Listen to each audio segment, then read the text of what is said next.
the air coming. Not quite enough. Pump a little faster, will you? A little faster, Jack.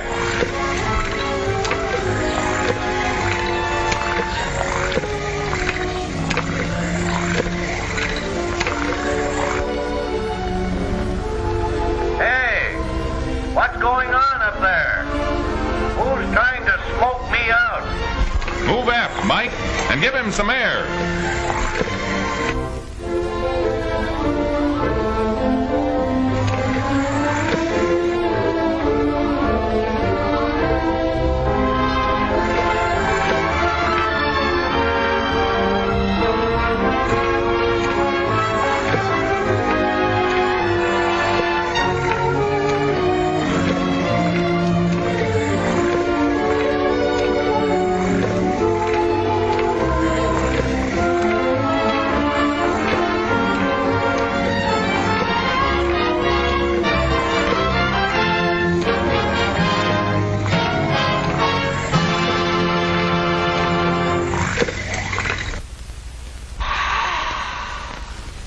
We cannot live without air. Air. Good old air. This diver knows that air is precious to him. He probably doesn't stop to figure why. We need the oxygen in the air to combine with fuel in our bodies to give us strength and warmth.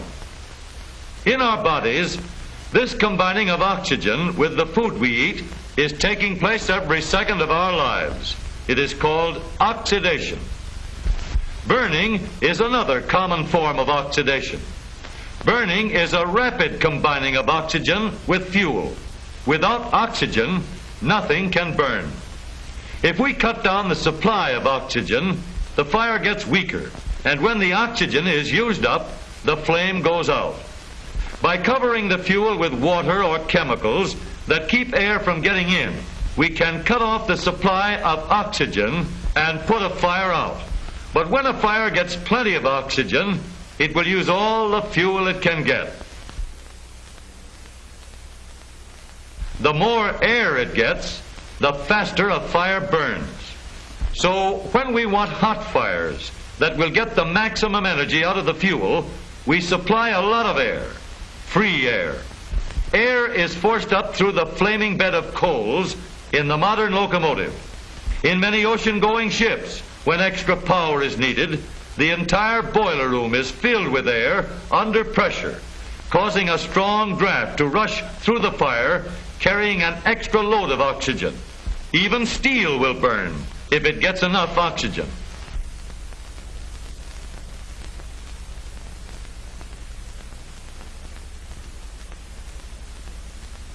If small shavings of steel are heated until they are red hot, then placed in pure oxygen, they will burst into flame. Steel, however, doesn't catch fire easily. Some things ignite more quickly, like excelsior.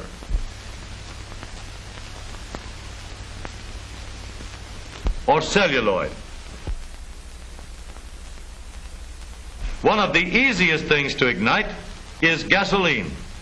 If we pour a few drops of it on a wad of cotton, it will evaporate. And the vapor will roll down to the lighted candle. That's why gasoline should never be brought indoors. Gasoline burns so fast that it seems to be an explosion. It is really just extremely rapid burning. Fortunately, we know how to control the burning of gasoline. And the best example of control is in the automobile engine. But liquid gasoline alone won't run an automobile engine.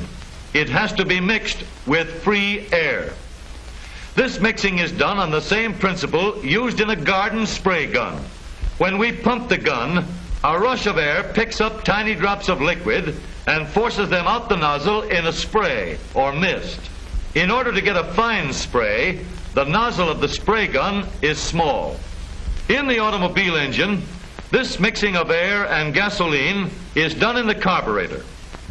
It begins in a tunnel through which the air sweeps at a speed sometimes as high as 800 miles per hour.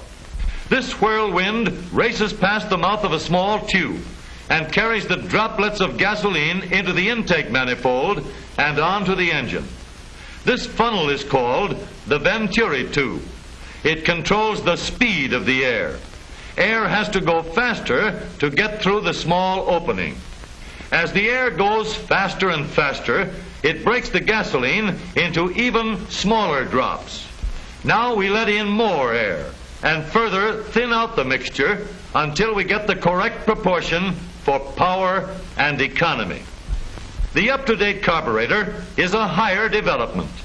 There are float chambers to regulate the fuel supply, different jets for various speeds, Venturi rings for better mixing, metering pins, throttles, needle valves and chokes for control and economy. All the features that engineers have designed with great care to make sure of economical results.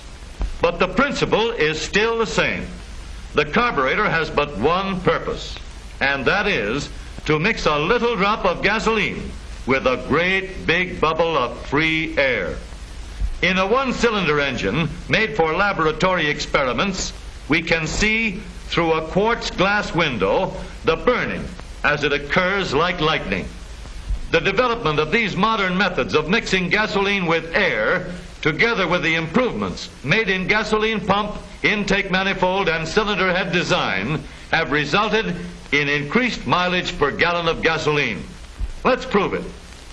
Let's see just how much air is actually used in the modern automobile. We'll take all the air that goes into the carburetor from this big balloon and the gasoline from this tube. The balloon holds 15 cubic feet of air, and the tube contains only 3 tablespoonfuls of gasoline.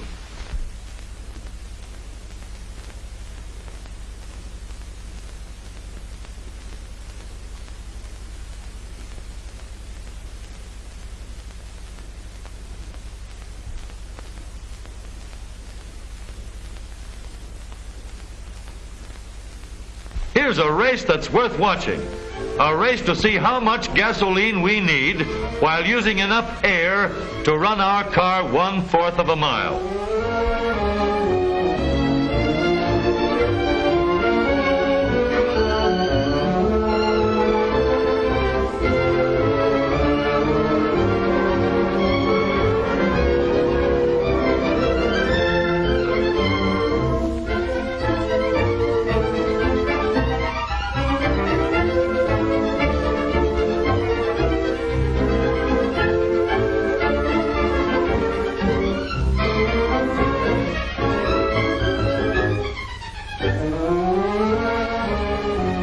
There goes the last of the air, and the race is over. We've gone just exactly 1/4 of a mile.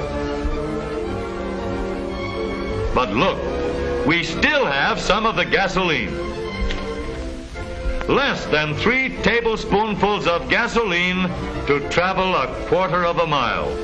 In fact, 1 tablespoonful of gasoline is mixed with about 43 gallons of air to make the fuel for the modern motor car. Progress, through constant improvement, has reduced fuel consumption importantly, taking advantage of every opportunity to burn less gasoline and use free air.